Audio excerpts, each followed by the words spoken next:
Le suicide est une réalité tragique dans notre monde déchu. Il est déchirant de voir des gens désespérés au point de croire que la meilleure option est de mettre fin à leur jour. Perdre un être cher par suicide suscite toujours une série de questions et un deuil particulier. La Bible offre de l'espoir tant à ceux qui envisagent de se suicider qu'à ceux qui ont été touchés par le suicide d'un autre. À ceux qui sont désespérés, sachez que le suicide n'est pas la meilleure option. En Christ, il y a de l'espoir. Sachez également que vous n'êtes pas seul. La Bible parle de nombreuses personnes qui ont ressenti un profond désespoir dans la vie. Salomon, dans sa quête du plaisir, a atteint le point où il haïssait la vie. Ecclésiaste 2,17.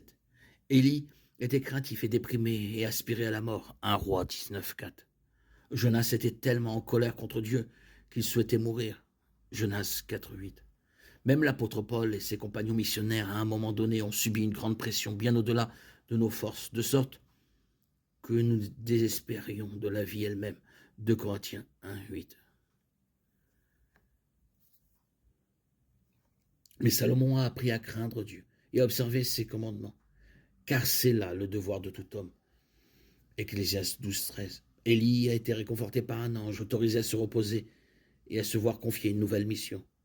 Jonas a reçu des avertissements et des reproches de la part de Dieu. Paul a appris que même si la pression à laquelle il était confronté dépassait ses capacités, le Seigneur peut tout supporter.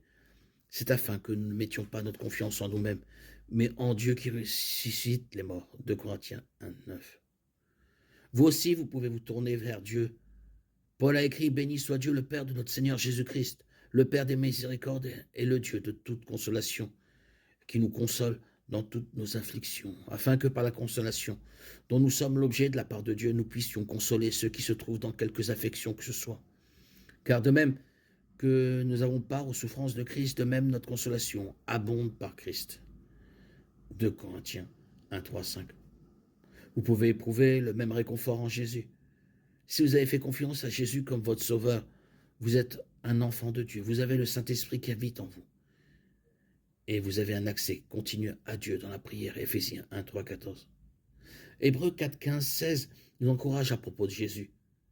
Car nous n'avons pas un souverain sacrificateur qui ne puisse compatir à nos faiblesses. Au contraire, il a été tenté comme nous en toutes choses, sans toutefois commettre de péché. Approchons-nous donc avec assurance du trône de la grâce, afin d'obtenir miséricorde et de trouver grâce pour être secourus dans nos besoins.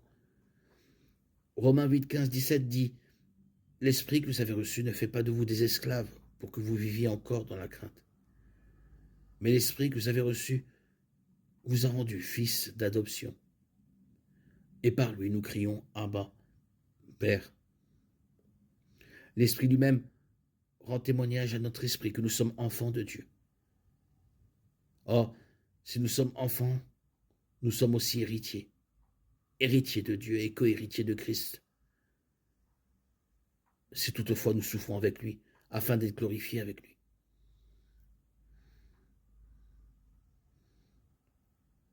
Accrochez-vous aux promesses de Dieu, allez vers lui dans la prière. Le livre des psaumes pourrait être particulièrement utile. Tendez la main aux frères et sœurs en Christ pour obtenir des encouragements. Les croyants sont appelés à s'encourager les uns les autres et à porter les fardeaux les uns des autres. Hébreux 10, 24, 25.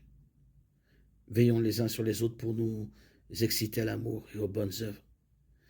N'abandonnons pas notre assemblée, comme c'est la coutume de quelques-uns, mais exhortons-nous réciproquement, et cela d'autant plus que vous voyez s'approcher le jour.